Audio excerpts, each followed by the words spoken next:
Hello, everyone. This is Aaron Larsen from GrandparentsAcademy.com. I just wanted to say thank you for joining us this evening. We have two very special guests, a very inspiring story to share that you just won't want to miss.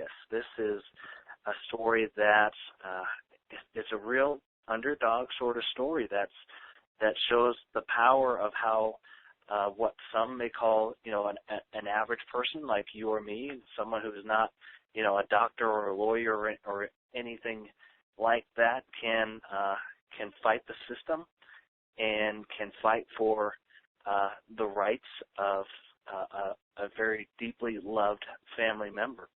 And we're going to talk a little bit more about that. We also have a guest that you probably, if you've listened to some of our webinars or events before, we have talked a few times with Lilly Black, who is the founder and director of GRANDusa, an organization that has done just momentous, just wonderful work in this area to try to really reconnect families, to try to make sure that the rights are adopted, the fundamental rights that we deserve as Americans, as family members, that those are in the law so that we and our families are protected. Now, with that, I'd like to go ahead and bring on the line Lilly Black. Lilly, can you hear me? I can hear you, Aaron. Thank you for having me on again. Yeah, welcome, Lilly. And it's my pleasure. I am so excited. I received a Facebook message from you a little while back, and you shared some exciting news about some of the things that are happening with GRANDusa. And I got to say, I'm really impressed by the amount of work and the dedication that you put forth into this organization, and of course the fruits of your labor that are really starting to develop. So could you share for those listening, what are some of the things that are happening right now with GRANDusa? Well, right now we are working very, very hard on with our proclamation team for June 14th, which is recognized now as Grandparents Alienation Awareness Day. April 25th just passed, and that is internationally known as Parental Alienation Awareness Day.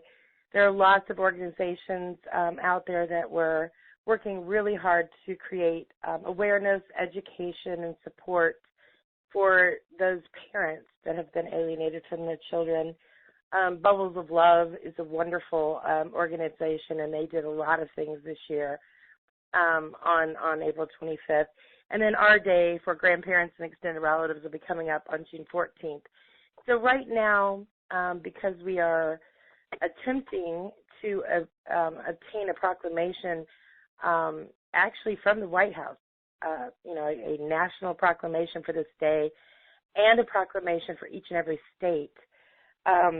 We're really busy right now with that. Alienation or family bond obstruction it's used to describe any number of behaviors that, and attitudes that are used or designed to interfere, damage, or even destroy a relationship between a child and a loving family member. And we're hoping with June 14th, our Grandparent Alienation Awareness Day, we're intending to increase the knowledge and the understanding of the problem. We want to help the families, the institutions, the legal and mental health communities, certainly, and leaders. We need to better identify and come up with ways to combat, this abuse. Experts are saying that this little-known form of child abuse is one of the most severe forms of child abuse. So because I'm one person, and, we organized a team of volunteers across the nation to help us obtain these proclamations for June 14th as we continue to work and create and amend legislation that protects children and their extended families from this horrible thing known as family bond obstruction. There's still the upcoming documentary. That's all in the process, Erasing Families. The crew and the production team and directors from Erasing Dad or Erasing Papa that was filmed in Argentina that had such an amazing effect on the laws there and even the surrounding countries. They're here. They're in America. And so we'd like to encourage everyone to help. I think right now they have a program if you donate $50 that you have your alienated family member, your organization, they're going to put you in the film credits. So that's a pretty amazing thing. And of course, I'm always busy talking and meeting with people, via Skype, via internet, Twitter, Facebook, all of those things. And, I've been speaking a lot recently to my good friend, Jessica Patton in Georgia, and been honored to watch her journey. Saddened that she had to do it, but extremely honored to be able to watch what's been happening in Georgia and up into this week, the amazing event that happened for her and the children and families of the state of Georgia. So that's what I've been up to, Aaron. So nothing much, right? Just your average day. Nothing much. Well, one more thing before we go on, I do want to mention that we are working in Alabama right now. We have four calendar days left for a package of family bills. There's a grandparent visitation bill. There's a presumptive shared parenting bill, and if you get a chance and you want to call Senator Wagner, who's the committee chair, and let him know across the nation how important this is for everyone to get this package of bills placed on the calendar so that they can vote on those and get those in and get those Alabama children access to their families. And later in the show, I'll provide you his number. But meanwhile, we just got through this amazing thing in Georgia. Yeah, so would that be May 1st then, Lily? Well, their calendar days are kind of split up. I think it's Tuesdays and Thursdays. Oh, okay. So that would actually give us 2 weeks, but it's 4 calendar days for the legislative body. So for listeners who are listening to this will probably be mid-May then, by mid-May, to reach out. Yes. Right. Okay, great. All right, and also I want to touch back on the Awareness Day coming up in June. Now, last year I know you were working very hard, and I believe you had a state actually issue a proclamation for that day. We did. I actually we did a test run, Aaron, and we just did 3 states. I wanted to see, like I said, anyone can do this. And this was the proclamation was something that I personally didn't have any experience with. So I wanted to run a test and kind of work out the, trial and error, and that's what we did. And we were very fortunate to obtain the proclamation in all of our test states last year. And so now this year we're tackling them all right up to the White House. And we'll see how we do. I mean, I'm hopeful, and I'm thinking, and I'm wishing, that we would get all 50 states by June 14th this year. If we fall a little short, that'll be okay, and we'll just keep working on that. This is something that's going to continue on, hopefully for years to come. But we have a really excellent team of volunteers. A lot of them were just like our initial team. Our grand delegates last year that didn't have any experience with this. And then we have some more seasoned folks that have done this for other causes.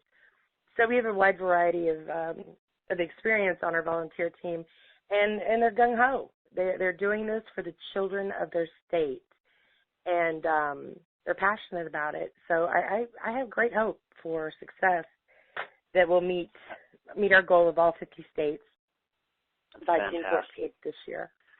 And as you mentioned before too, anyone can be a part of this. You don't have to have a master's degree or a PhD or have an uncle that's a wealthy attorney or anything like that.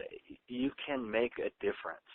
And that's one of the stories we wanted to share with you today, a very inspirational story about a person who stood up for what she thought was right, who took action in order to, make sure that these family bonds were preserved.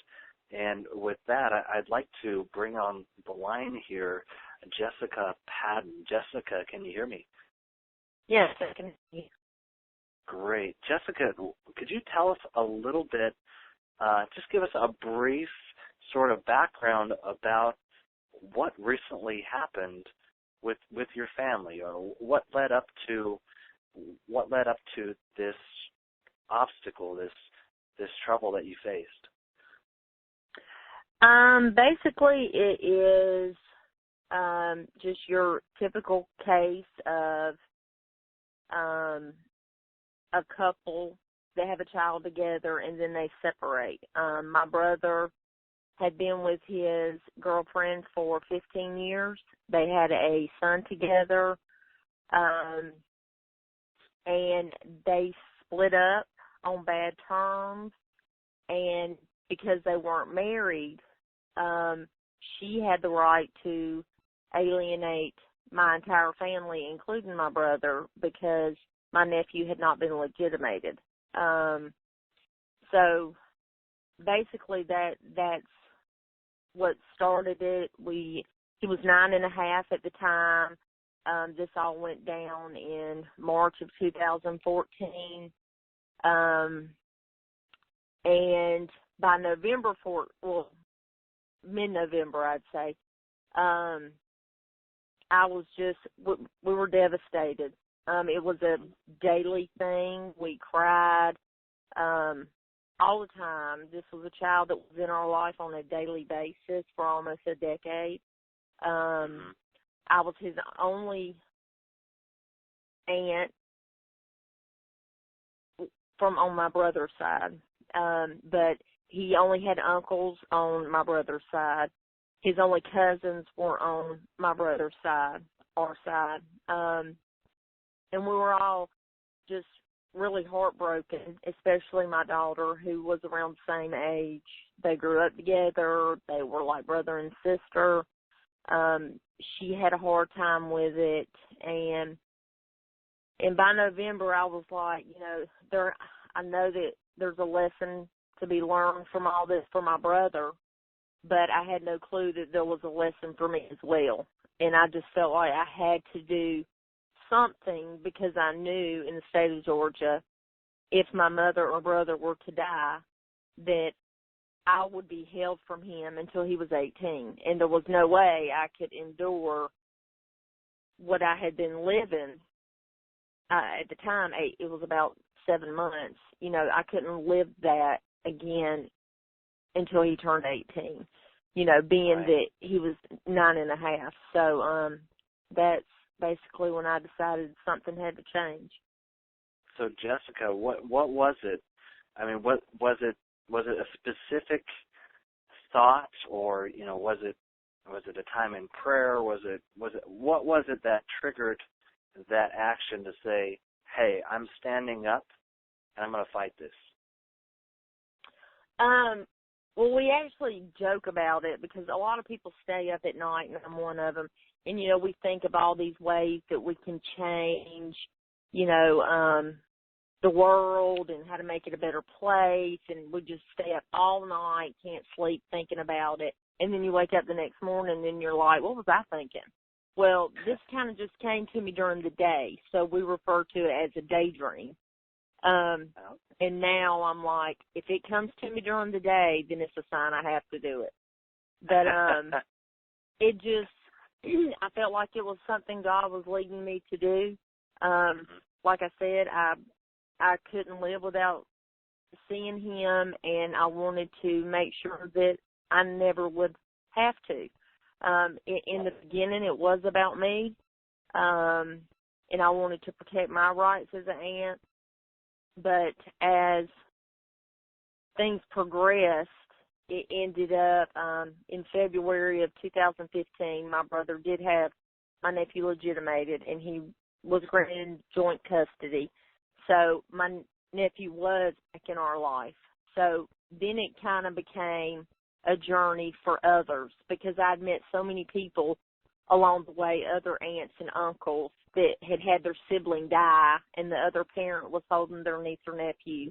You know, so it came more about helping them because I knew what they had been through.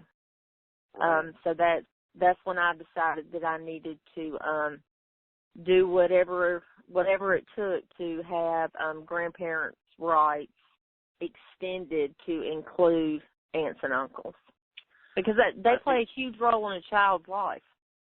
Right. Yeah. And I think that's a beautiful realization that, you know, a lot of, we all kind of start off that way. We think, you know, how this affects me and, you know, the pain that I'm feeling individually. But then you transcend that and you start to think about the effects on others around you.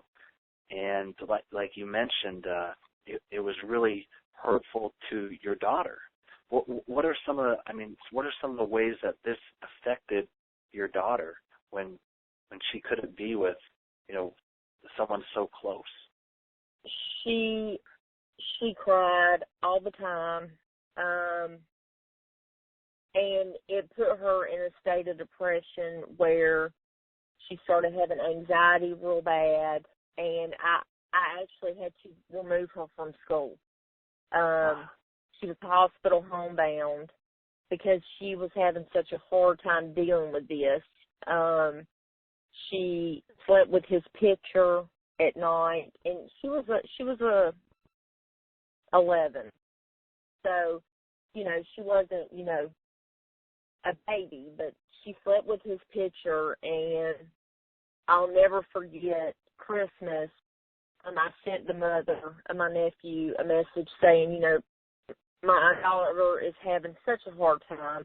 You know, please, for the love of God, just let him call from a block number and just talk to her for a minute, because it was Christmas time, and she was really upset that it would be the first Christmas he wouldn't spend with us, because he had spent the last 9 with us. And I got a response, and I remember my daughter had a little bitty small Christmas tree in her room that she had decorated, you know, herself. And I remember sitting in the living room and her dragging it out and putting it in the garage in front of me. And I asked her, you know, why are you taking the Christmas tree out of your room? And she said, there's no reason to have Christmas if Nicholas is not going to be with us. And that's when it really hit me I knew that it was affecting her mentally and emotionally, but that was just the point where, you know, I couldn't take it anymore. Yeah. It was really bad. That's heartbreaking.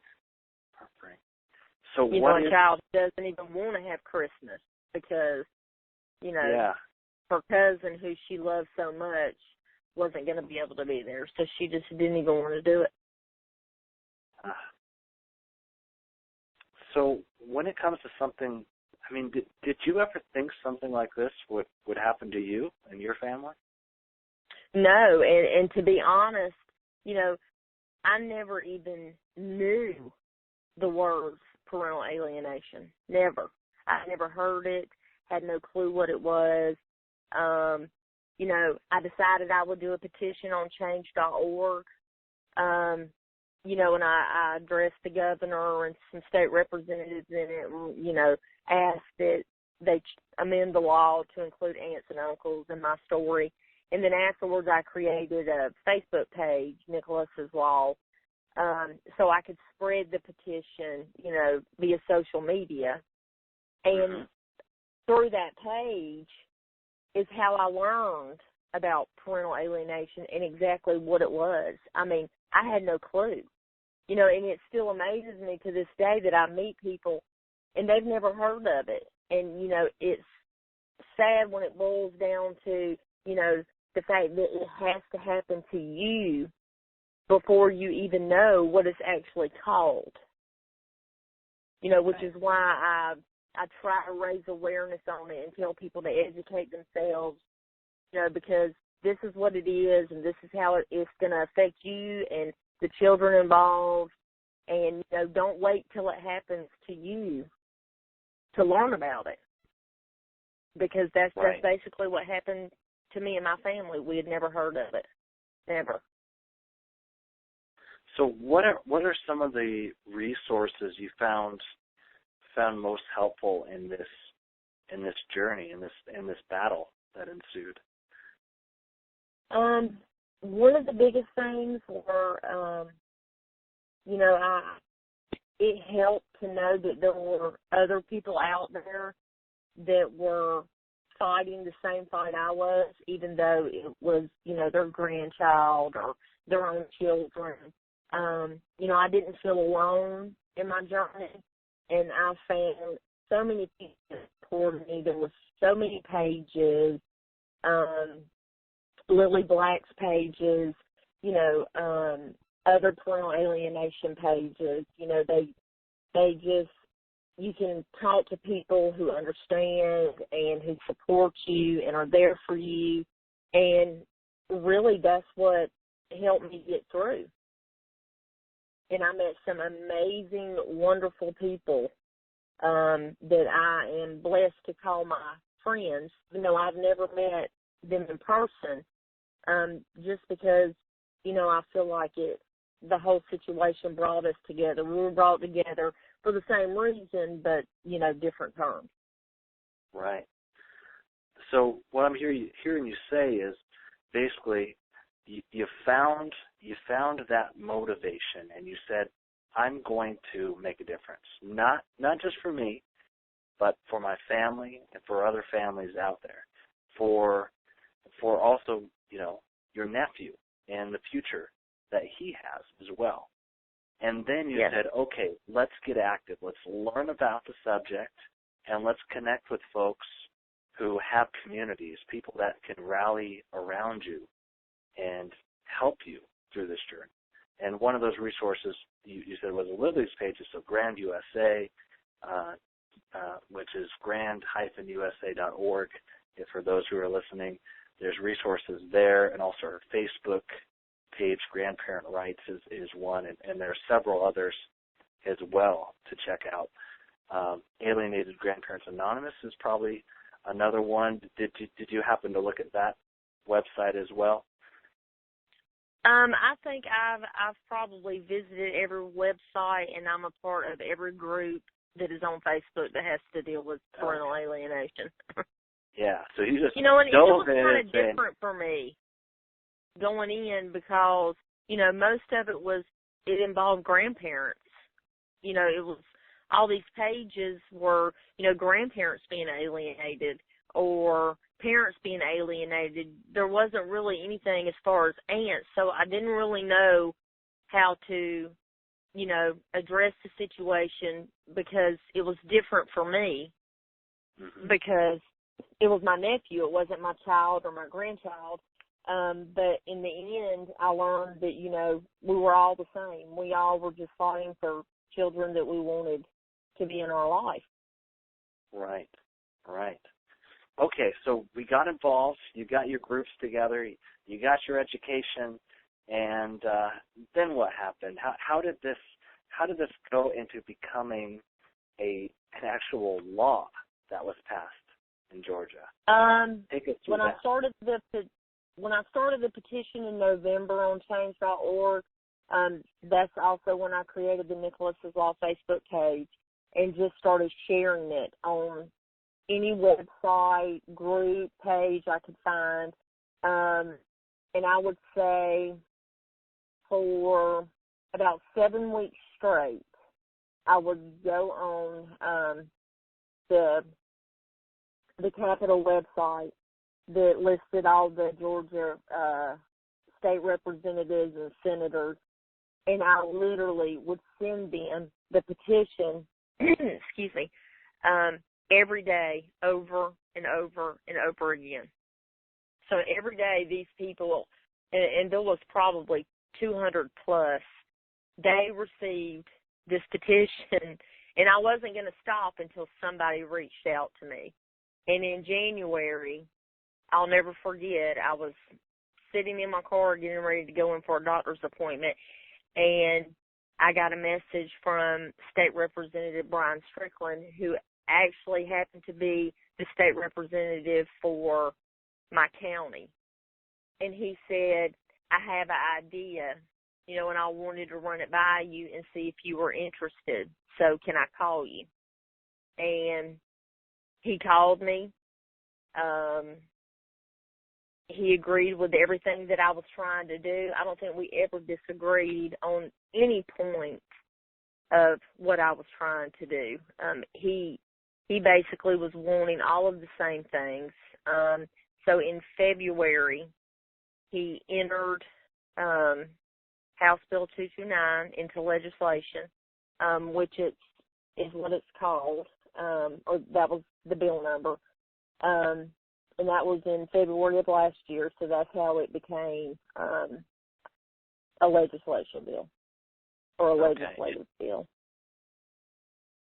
All right, so then it probably went through some sort of committee or hearing process. Is that correct? Yeah, in February, we went before the Juvenile Justice Subcommittee, and they passed it on to the full Juvenile Justice Committee. And when we had that hearing,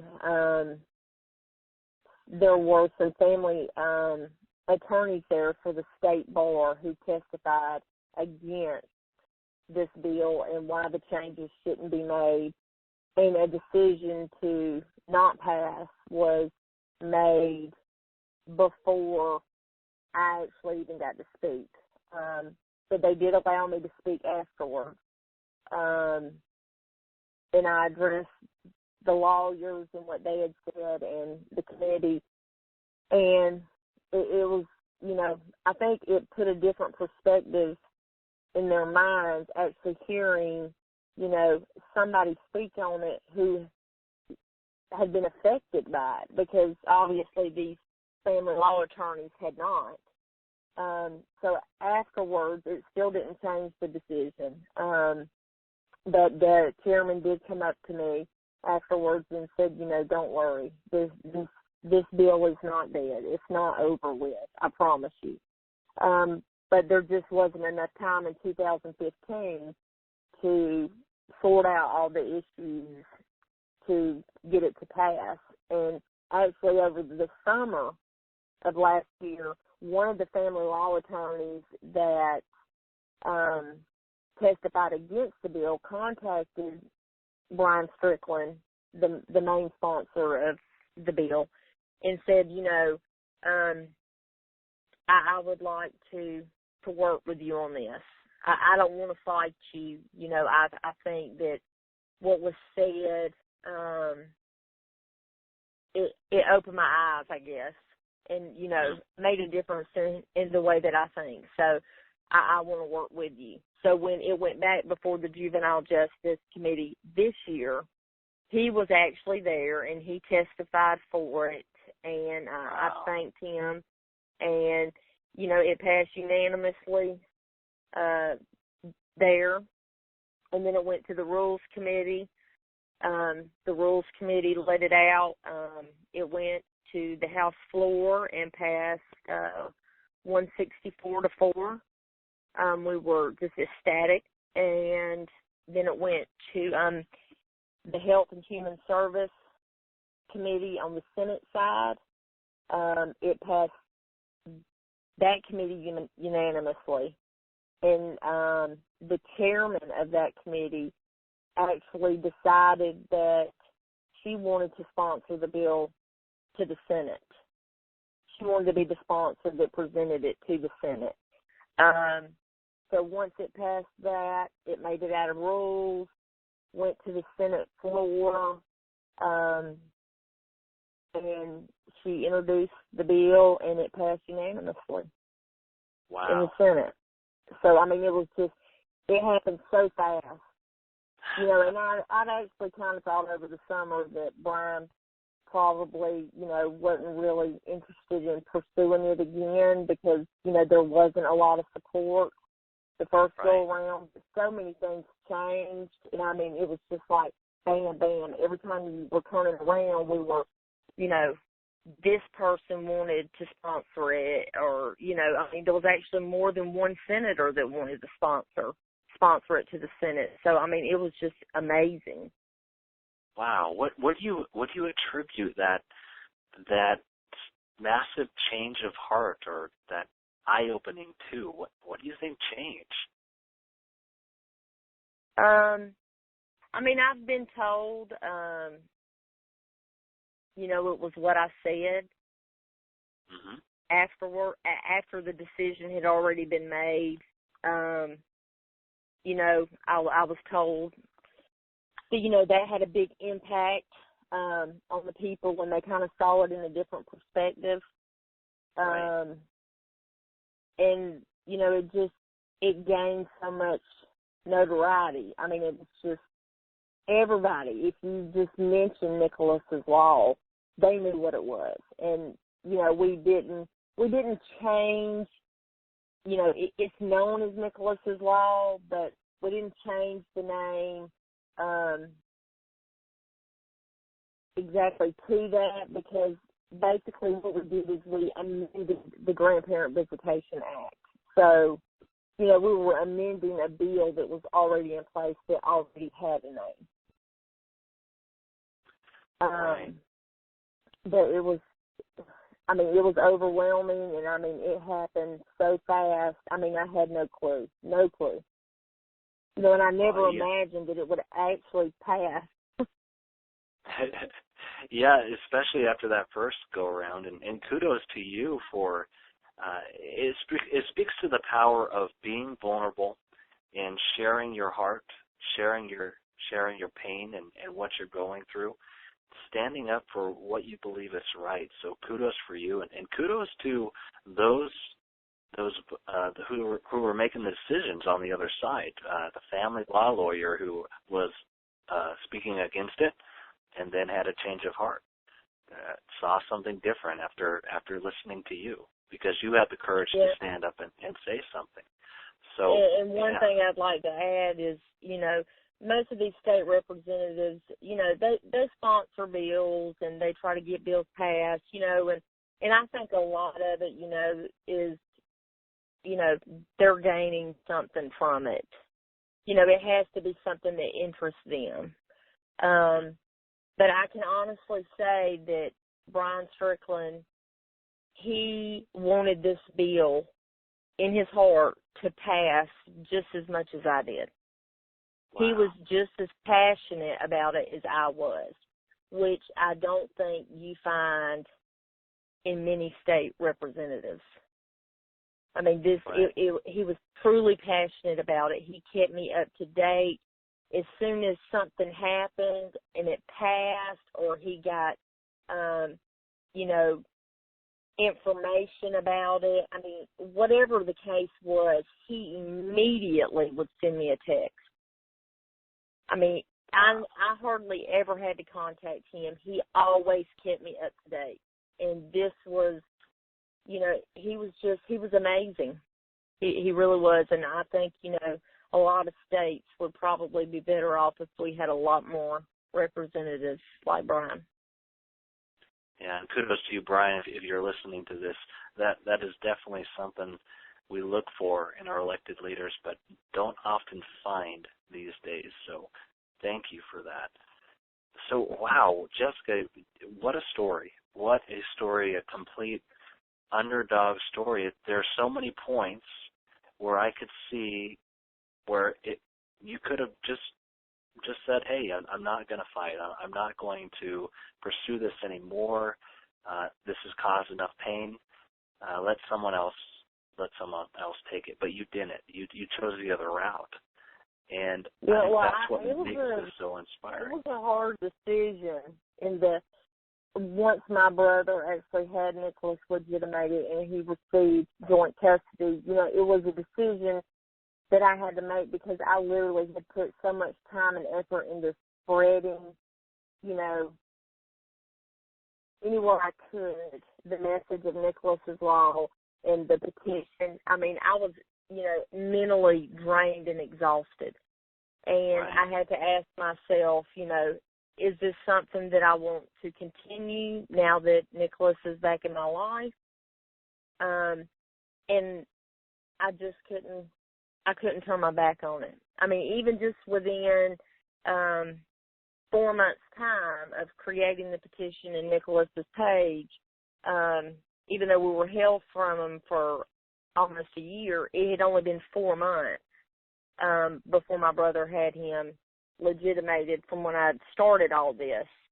But just during that time, there was no way I could walk away from the people that supported me and supported that page and all the people that had been affected, and something that I always say, and which was my main reason to keep going, which is where it turned into it's about others, not about me, is, I know what it's like to grieve a child as if they have died, but they're still alive. And it's something I cannot bear for somebody else to have to go through. I know I can't change the past because so many people have been affected by this. So many people have been hurt. I can't erase their hurt. I can't erase their pain or make it better. But I said, okay, I'm gonna change the future. Yeah, and you did. I can help others from having not to have to go through what we've been through. So that's when it became more about everybody else. And just the fact that it's a right. I mean, I'm a mother myself, and a lot of people didn't agree with the law and what I was trying to do, and they still don't because, they're like, it's my child. I would never, nobody's going to tell me what to do with my child, but when it boils down to it, you have to think what's in the best interest of the child. If a child has been in somebody's life for almost a decade and then they're just immediately removed and all contact is cut off for almost a year, you can only imagine what the child is going through. And I can say that the children that are being held from the families that love them, it affects them just as much as it affects us. I have seen it in my nephew since he's been back in our lives. February marked a year he's been back. And he has a lot of issues that he's still dealing with to this day because of the things that have happened and the things that continue to happen between his parents. But the children they're affected just as much as we are, and it's not fair. If you were doing it in the best interest of your child, then our children wouldn't hurt. Right. And thank you for sharing this again, Jessica. I think this is what folks need to hear. They need to hear that they can do this. Can you tell us, for those who are unfamiliar with Nicholas's Law, with what exactly does it do? Basically, it's what we did is the term grandparent in the statute for grandparent visitation rights. The term grandparent is now changed to a great-grandparent, grandparent, or a sibling of a parent. We have to meet the same guidelines and provisions outlined in the statute as grandparents. We have to, prove that there was an established relationship with the child and that the child will be affected if the relationship ended. Everything that was already in place, we still have to meet that. And we wanted to keep it that way and make it hard because, you know, we don't want just any aunt and any uncle to be able to have the right to petition for visitation. You know, we want you to be able or to have to meet these standards, you know, right. because if anybody and everybody that has a niece or a nephew that they've never wanted anything to do with, you know, decided that they wanted to exercise this right, you know, then it's going to turn everything that we've worked so hard for into something that it's not. It's going to, like, give it a bad name, a bad vibe. So we wanted to make sure that it was specifically for people who could prove these things, you know, and we wouldn't have it any other way. You know, we don't want to, you know, give somebody the right to ask a judge for visitation on a nephew that they've only chose to see once in 6 months and, you know, they've mistreated them, you know, or anything like that. We didn't want to open the doors that wide. We just wanted to give it a little crack to where it at least gave us the right, if you could prove everything that's outlined in the statute. So that was the main thing. That was very important. And that's what I had to stress to everybody. You know, people will say, my brother's a drug addict. I don't want him to be around my kids. Well, this is not for your brother. So you have no worries. You know, so that was one of the main important factors. Very smart. In it.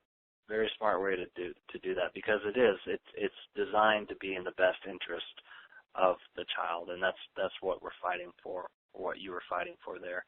So let's I want to bring you back in a second, Jessica. Thank you for sharing your story. I want to get Lilly's commentary on this bill and why is this bill important for grandparents specifically? What's the significance here? Thanks. The significance here is, just as Jessica said, under the current Georgia statutes, had something happen to her brother, the father of the child, or the grandparent, she had no legal avenue to keep Nicholas's access to half of his family. She would be representative of half of his family. She would be the historian. She had the bond with him, and if you for any number of reasons, if the father or the grandmother would have been factored out, you know, she had no legal standing, and Nicholas would have lost access. So that's very significant. And this law goes into effect July 1st.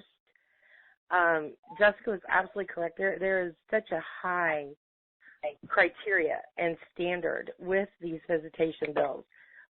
We hear opposition all the time about, you know, well, this isn't in the best interest of children. There's an abuse of this and abuse of that. And our judicial process vets that out for the child. You truly have to prove that this is in the best interest.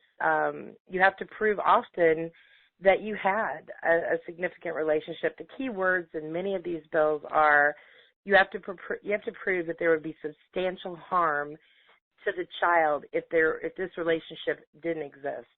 And that's a terrible burden to have to overcome. Actually, it's quite difficult in many cases. So, you know, this bill is amazing. And I'm not sure that we have any other bill in our country that specifically uses the words, you know, the sibling of the parent, defining the aunt and uncle as a relationship that is able to petition the court. There are de facto statutes in 10 states. There are third-party custody things. There are some other statutes throughout the country that might allow an aunt or uncle. But to my knowledge, and please, anyone out there in America, correct me if I'm wrong, I haven't found any other statute other than Nicholas's law that specifically designates that relationship, the aunt or the uncle, as a petitioner for visitation. Wow. So this is truly amazing to me. And I just wanted to follow up on, when Jessica was talking about she didn't know the term parental alienation. She hadn't heard of it. And I have to say, we didn't know there was a name for what was happening to our family either. I had never heard of it. And I work in research. I do a lot of different things in my life, and I work on most of my research is family-based, and I hadn't heard those terms, and that was appalling to me. What these families are going through, they're experiencing complicated grief, and there's nothing like it. It's a wound that doesn't heal, and it can follow the loss of any close relationship, whether it's the parent-child, grandparent-child, aunt, uncle, cousins. And Jessica spoke about her daughter and the close bond that her daughter had with her cousin, that people in America need to understand this is happening to siblings. If Nicholas had another sibling with his father, from another relationship, for example, as is in our case, the siblings were separated all of that time. And these were children that were used to living together, being together, experiencing everything. And exactly the experience that Jessica's daughter had, these affect these children, little 3, 4, 5, 6, 7, 8, tiny ones. These kids are ending up in therapy. They're ending up with depressed. It's a horrible thing to do to a child, the alienated child, as well as any other child in that child's family circle. And so, the term family bond obstruction, I love that term. That came from the documentary of Erasing Dad, and it will be used in the new documentary Erasing Family. And I love that term, family bond obstruction, because as Jessica mentioned, there are hundreds, literally there are thousands of social media groups and organizations out here, and we're all fighting for basically the same thing, the best interest of the child, and the child to have that connected, whole bonded relationship with their families.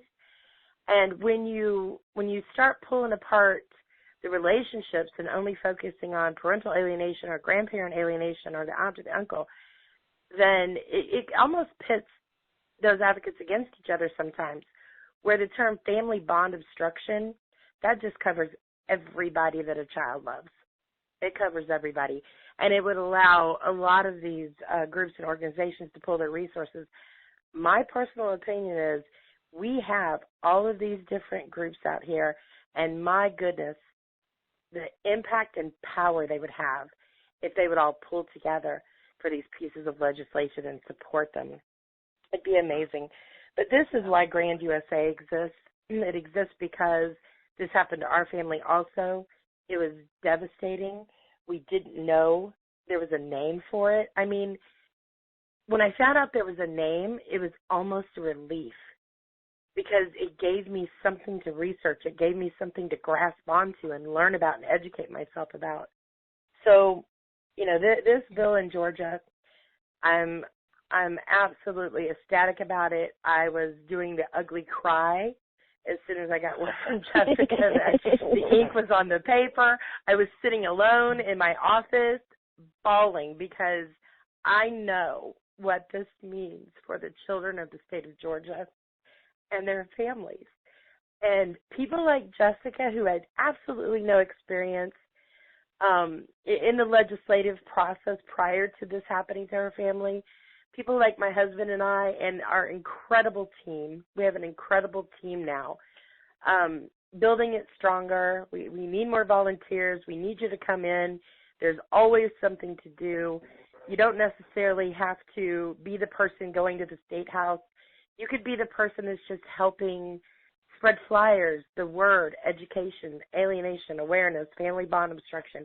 There are a lot of things that need to be done. So, please come visit us on our website. Advocates like Jessica, advocates like myself and so many others. We've had Joyce Hanson on your program before, Aaron.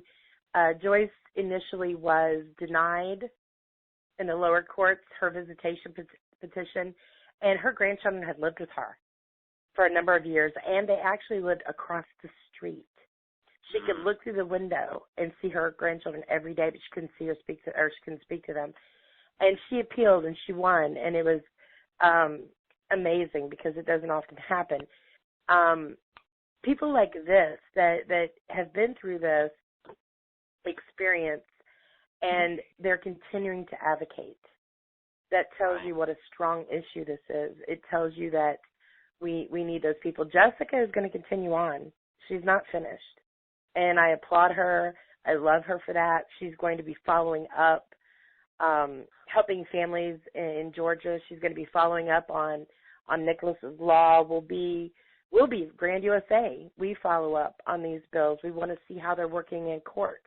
We want to see how the judges are responding, and if they're interpreting the new laws as the legislators intended. That's usually important. But there's nothing too small. There's no contribution too small, and we need to get the word out there. People do understand that this could happen to them at any moment, and if you wait until it happens to your family and you don't participate now, you could be experiencing that complicated and compound grief and be separated from that child for years. Get these things in place now before you need them to protect your children. Absolutely. And Jessica, just have one more question for you as we wrap this up tonight. Again, thank you so much for sharing your story, and Lilly, again, for all the work that you do with GRANDusa. Jessica, if for all those people out there who are listening right now, the grandparents, the parents, the aunts, uncles, great-grandparents who are just feeling the heartbreak, who are experiencing the pain and don't know what to do, what's your number one piece of advice for them? What's one thing that they could do right now? Don't give up. I believe that this huge worldwide epidemic is just now coming to light, and I believe that things in time will change for the better. And I tell everybody, do not give up or quit on someone that you can't go a day without thinking about. I believe that in the end, justice will be served to all.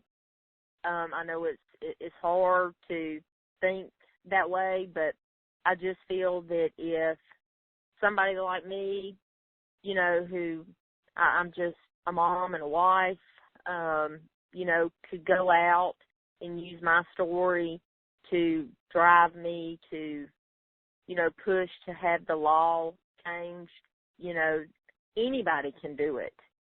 And I believe that people will start stepping up. So that number one, don't give up.